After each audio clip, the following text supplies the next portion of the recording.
और सभी से प्रार्थना करते अपने अपने घरों में एक अलमारी बनाओ, उसका एक हिस्सा बनाओ, कोई ऐसी वस्तु ना हो, केवल फोटो भी उससे ऊपर वाले ताक में हो, अपने कबीर परमेश्वर के, साथ में गुरुदेव के।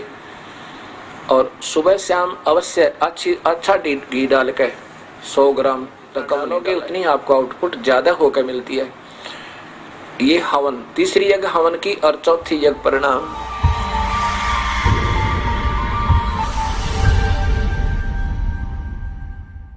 ये नहीं कहा जा सकता कि नित्य पाठ मत करो, ये गलत है। ये कहना कि ये व्यर्थ है, भी आरती मत करो। 5 यज्ञ करनी होंगी पर निष्काम भाव होते हैं, ऐसा ही लिखा है, नी इच्छा। एक यज्ञ है धर्म की, धार्मिक भंडारे अनुष्ठान, ये अवश्य गुरु आज्ञा से करवाने होंगे। और सुबह शाम जोत लगावे, ज्योतिक हवन का काम करेगी। और शाम की आरती सुबह के नित्यक्रम अवश्य करने होंगे। इससे हमारे हृदय में ज्ञान यज्ञ बनी रहेगी, ज्ञान यज्ञ होती है। और ज्योत जो है, ज्योति जो जगाते हैं, ये कहते हैं अंदर की ज्योति जगाओ, बाहर की ज्योति नहीं। ना तो अंदर की जगह इनकी, क्योंकि नाम गलत, गीता के विरुद्ध। और बाहर जो धर्म से पुण्य होना था, जो लाभ होना था, वो बंद करवा दिया। ऐसे ही धन धन सतगुरु, ऐसे ही राधा स्वामी पंथ में कहते हैं ज्योति मत लगाओ, ना कोई धर्म पुण्य करना, तुम्हें भोगना पड़ेगा। अब ये अधूरे सधूरे मार्गदर्शन करके इन भोली आत्माओं को ऐसे भ्रमित कर दिया। हमने गीता में जो लिखा है वो तो करना ही करना है। हम भी उसको कहते हैं कैसे, कि जैसे गीता में लिखा है कि तुम मेरा पाठ कर अर्जुन, गीता का नित्य पाठ करता रहे तो मुझे ही प्राप्त होगा निसंदेह, कोई शक नहीं, इसमें कोई शक नहीं। केवल एक पाठ्यक्रम करते रहने से और सही नाम ना मिलने से आंशिक लाभ है, पूर्ण नहीं। यही कहना चाहे भगवान ने। कबीर परमात्मा भी यही कहते हैं कि ये जो तुम पाठ केवल पाठ ही करते हो, चाहे वेद का करो, चाहे गीता जी का, महावीर रामायण का, और चाहे कुरान शरीफ का, पवित्र बाइबल का, या गुरु ग्रंथ साहिब का, या गरीबदास जी की वाणी का, कबीर साहिब की वाणी का करते रहो। अगर सही नाम नहीं मिला तो अधूरे और व्यर्थ है तुम्हारी साधना। इसके साथ साथ ये तो करने हैं, अगर नाम नहीं मिला तो ये सब व्यर्थ है। जैसे खेत में बीज बीजा नहीं और खाद और पानी सुचारू देते रहे तो क्या लाभ होगा? घास होगा, अन्न नहीं होगा, भूखे मर जाएंगे। ऐसे ही हमने पहले बीज बीजना है और सच्चे और सार नाम का, और उसके बाद फिर ये धर्म यज्ञ, हवन यज्ञ, परिणाम यज्ञ, ज्ञान यज्ञ, ज्योत भी जगानी है सुबह शाम, और अखंड जगा दे तो कहना है कि दिन रात चलावे। और प्रणाम यज्ञ, दंडवत प्रणाम,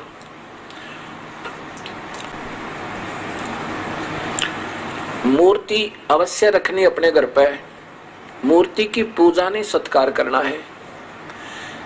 अब कोई तो मूर्ति पर अटक गया, उसी का भोग लगा, उसी की आरती तारे है, उसी का आगे प्रार्थना करता रहे, बस बन गई बात, उसी का माला डालने जा, उसी का आगे धूप और ज्योत जगा दी, ये व्यर्थ है। मूर्ति हो अपने इष्ट और गुरु की अवश्य हो। और दंडवत प्रणाम करे उनको, सीने से लगा अपने गुरुदेव की मूर्ति को, अपने इष्ट की मूर्ति को। इससे हमारे अंदर विनम्रता और उनके प्रति श्रद्धा बनी रहती है। ऐसा ना करने से भी हम अधूरे रह जाएंगे। केवल मूर्ति ही पूजता रहे, ये कबीर साहब ने खंडन किया। नादानो, तुम केवल मूर्ति पर ही आश्रित हो गए, मंत्र से ही जाप कर नहीं रहे, इसलिए मूर्ति पूजा का खंडन किया। लेकिन मूर्ति का होना अति आवश्यक है, उसे देखते हृदय में गदगद हो जाता है। जैसे हम किसी ऋषि महर्षि की मूर्ति देखें, आत्मा में भक्ति की प्रेरणा जागृत होती है। ऐसे ये मूर्तियां सेंटिमेंटल का काम करती हैं, होनी चाहिए हर घर में।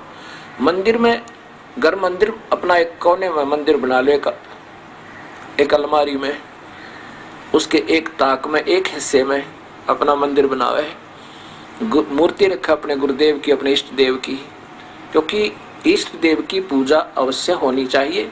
उसकी मूर्ति भी होनी चाहिए। जैसे कबीर साहब हम सबका इष्ट है, और ब्रह्मा विष्णु महेश के पिता निरंजन ज्योत निरंजन काल भगवान गीता में जो कहता है उसका भी इष्ट है।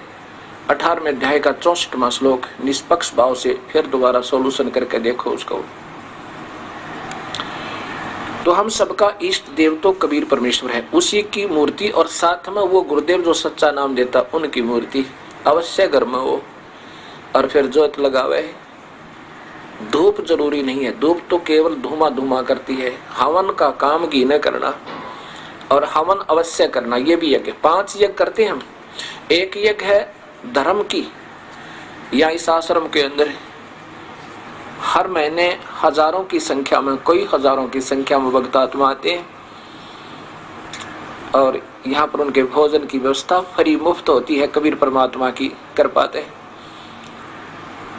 और ये धर्म यज्ञ हो गया। प्रत्येक पूर्णिमासी को 3 दिन का एक पाठ चलता है गुरु ग्रंथ साहिब का, गरीबदास जी की वाणी का, जो कबीर साहिब की महिमा का, और जिसमें 4 वेद, 18 पुराण, उपनिषद, गीता, महाभारत, रामायण और सभी कुरान, पुराण, बाइबल सभी का सामूहिक ज्ञान, और पूर्ण परमात्मा का और सुख संवेद का, यानी वो सामूहिक ही उसके अंदर सारा ही पाठ हो जाता है। 3 दिन में वो पूरा हो जाता है, और 3 दिन तक अखंड ज्योत जगती है। यहाँ पर भक्त आत्मा अपना अखंड पाठ करवाते हैं। जितने भी पाठ होते हैं, जैसे कभी 100 हो जाते हैं, कभी 125 हो जाते हैं, उनके नाना अलग अलग से, उनकी अलग से ज्योति 3 दिन जगती रहती है। वो हवन होता है, और 120 ज्योतियां जहाँ पर जगह, 140 ज्योतियां जगह 3 दिन के अंदर लगभग 1.5 क्विंटल घी का हवन हो जाता है, देसी घी का, और उनको सबको लाभ मिलता है। तो ऐसे 500 यज्ञ करते हैं हम। एक यज्ञ है धर्म की, दूसरी यज्ञ है ध्यान। ध्यान यज्ञ ऐसे नहीं आंखें बंद करके समाधि लाओ। सहज समाधि क्या होती है ये बताते हैं। सहज समाधि और करते हठ योग से समाधि। सहज समाधि ऐसे होती है जैसे आप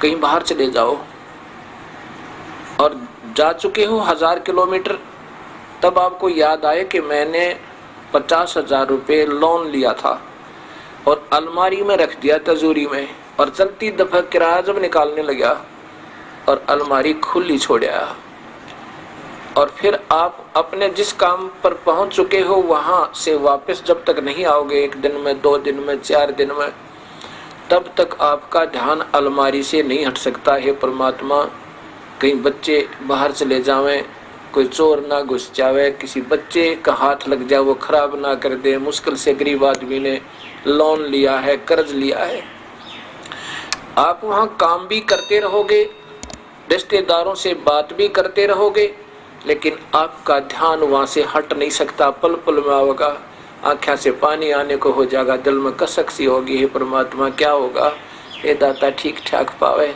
ये सहज समाधि है।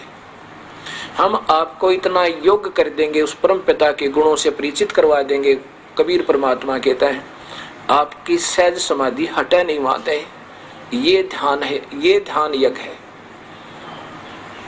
ये सहज समाधि कहलाती है। हठ योग करना ये समाधि नहीं है, ये तो हठ योग है, और ये गीता में मना किया हुआ है। अभी दिखाऊंगा आपको। एक यज्ञ है धर्म की, और दूसरी यज्ञ है ध्यान, तीसरी यज्ञ हवन की। एक ज्योत जलाते हम और सभी से प्रार्थना करते, अपने अपने घरों में एक अलमारी बनाओ, उसका एक हिस्सा बनाओ, उसको बिल्कुल वहां कोई कपड़ा वपड़ा ना रखे, कहीं ज्योति से आग ना लग जा, उसमें कोई ऐसी वस्तु ना हो, केवल फोटो भी उससे ऊपर वाले ताक में हो, अपने कबीर परमेश्वर के, साथ में गुरुदेव के।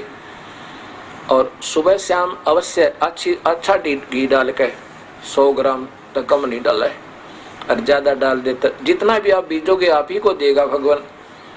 ये तो आपकी आउटपुट है, जितना डालोगे उतनी आपको आउटपुट ज्यादा होकर मिलती है।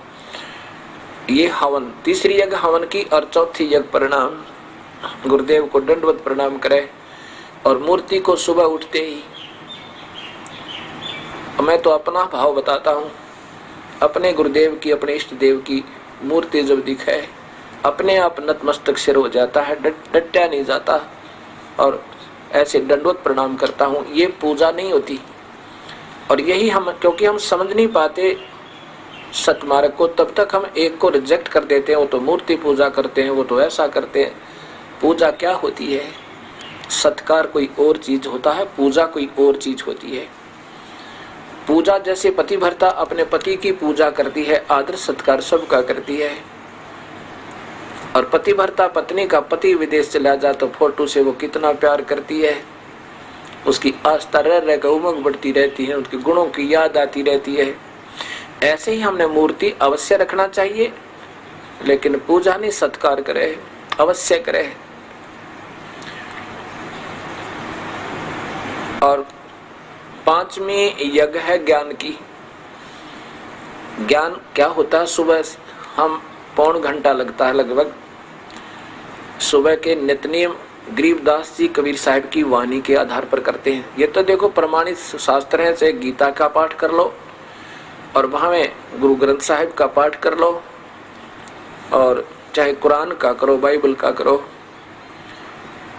और ये ज्ञान यज्ञ कहलाती है, जिसका गीता जी में कहा कि तू मेरा पाठ करता रहेगा, गीता जी का पाठ करता रहेगा अर्जुन, तो तू मुझे ही मिलेगा। क्योंकि काल के जाल में रहेगा, केवल पाठ करेगा तो, और सही नाम मिल के साथ भी करेगा, सही संत से नाम लेकर ओम नाम का भी अगर जाप करना है तो पूरे संत लेकर, इन और नामों का नहीं।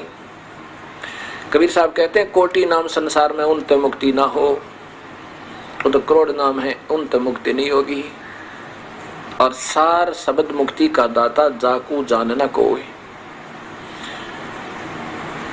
अब ये ऐसा विवरण होता है इसका। अब